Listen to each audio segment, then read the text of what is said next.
Nós temos hoje um passo significativo nessa direção.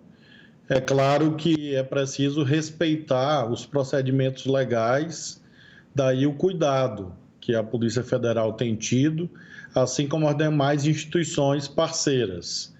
Quando o presidente Lula tomou posse, em janeiro, eu obtive dele a autorização para determinar, com base na Lei 10.446, o ingresso da Polícia Federal para ajudar, para colaborar. E essas investigações mostraram um resultado, tivemos essa delação premiada.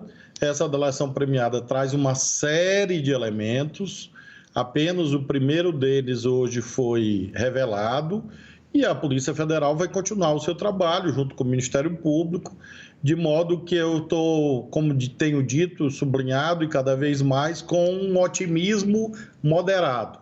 O otimismo é derivado do trabalho sério. A moderação é derivada do fato de que é uma investigação complexa, temos mais de 5 anos a partir da ocorrência do fato, mas eu quero afirmar com toda tranquilidade que nós mudamos de patamar, um salto significativo na direção da completa elucidação desses terríveis crimes. O Elcio de Queiroz, ministro, ele não sabe nada sobre o mandante do crime, porque ele entrou no planejamento do assassinato pouco antes, ou o que ele disse sobre o mandante está em segredo de justiça? Como mencionei, a delação é feita em capítulos.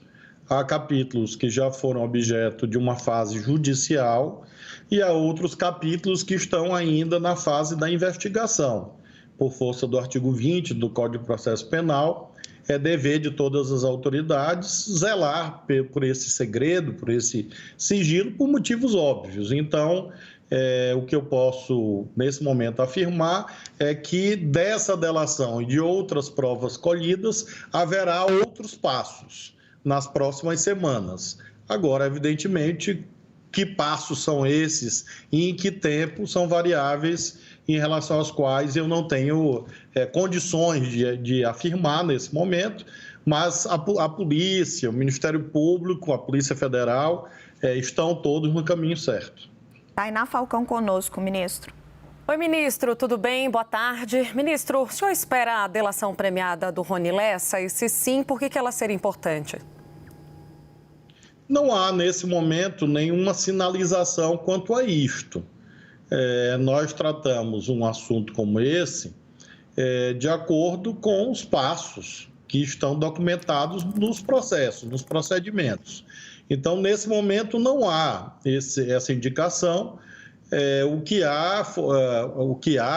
houve foi um trabalho sério em torno de várias provas, inclusive provas documentais, depoimentos, informações extraídas de tecnologia e agora essa delação. Ou seja, nós temos um conjunto probatório, um acervo probatório convergente. Esse acervo probatório permitiu a realização da prisão hoje do Maxwell e as buscas e a apreensão. Então, nós teremos o que nas próximas etapas? Primeiro, a exploração dos outros capítulos da delação premiada já feita. E aí, novas diligências investigatórias derivarão desses capítulos. E haverá os próprios resultados de hoje, na medida em que haverá depoimento desse senhor que foi preso hoje, assim como também a análise do material colhido com a busca e apreensão. Então, é um avanço significativo, um avanço muito importante. Eu homenageio mais uma vez, em nome de todo o governo, em nome do presidente da República, as equipes que estão trabalhando. Nós temos apenas uma responsabilidade: garantir que a lei seja cumprida. A parte técnica é conduzida no Rio de Janeiro pelas autoridades competentes. Ministro, Leandro Rezende tem uma pergunta para o senhor. Obrigado, Raquel. Obrigado, ministro, por estar conversando conosco. Em 4 meses, mais ou menos, de trabalho, né, de fevereiro para cá, ministro, a Polícia Federal avançou com novos personagens que em 5 anos a Polícia Civil do Rio e o próprio Ministério Público não conseguiram avançar. O senhor, que, enfim, foi governador, que entende as pressões políticas que um caso dessa natureza pode demandar, o que o senhor acha que aconteceu? Por que provas que estavam já na investigação não foram aproveitadas pelos delegados da Polícia Civil do Rio que tantas vezes comandaram esse episódio? Em primeiro lugar, eu quero afirmar que cumprimento todas as forças policiais que atuaram nesse caso, inclusive as polícias estaduais. Não há nenhum tipo de competição em relação a isso. Agora, evidentemente, quando a Constituição, no artigo 144, e a própria Lei 10.446 autoriza essa presença da Polícia Federal, é porque, em certas circunstâncias, essa presença garante uma cooperação melhor. Então, eu faço questão de enaltecer o resultado da união. Então, quando eu disse ao governador do Rio de Janeiro, ao governador Cláudio, quando disse ao senhor Procurador-Geral de Justiça, chefe do Ministério Público Estadual, doutor Luciano, que a Polícia Federal iria entrar, não recebi nenhuma rejeição em relação a isso. Pelo contrário, eu conversei com o governador, conversei com o senhor Procurador-Geral de Justiça na época em que houve essa determinação, a Polícia Federal, e em relação a todos houve essa compreensão de que era um papel nosso, até por esses anos decorridos. Então, eu faço questão, assim, de reconhecer todos e acho que essa união é que é fundamental. Nós vamos chegar, eu tenho fé em Deus que nós vamos chegar a esse resultado e aí vai ser um mérito distribuído por todos aqueles que, em algum momento, ajudaram no andamento da investigação. Ministro, eu vou ser um pouco mais incisiva que o Leandro na pergunta. O assassinato de Marielle Franco é da noite de 14 de março de 2018. Nós tivemos todo o governo Bolsonaro aí durante esse período. O governo Lula assume em janeiro e pouco depois a PF entra no caso. E aí temos um avanço significativo com essa delação premiada e com todas as provas que são conseguidas. Houve alguma procrastinação? Vocês têm evidência disso no governo Bolsonaro para elucidar esse crime? Eu não posso afirmar cabalmente, Raquel, que houve essa procrastinação em relação a esta ou aquela instituição.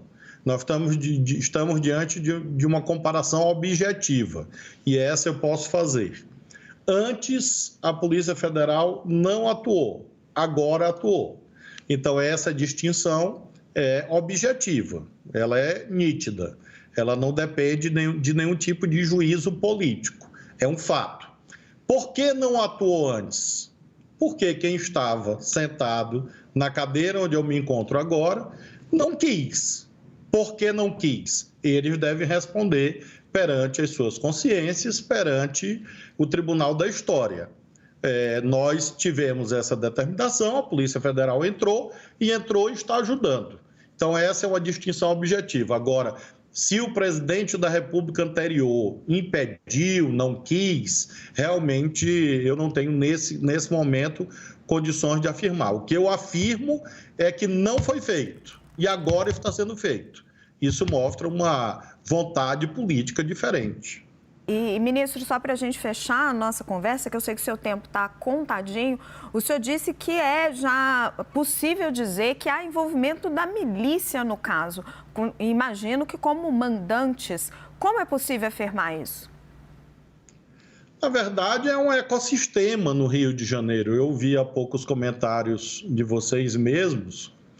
São pessoas muito conhecidas nesse ecossistema criminoso do Rio de Janeiro.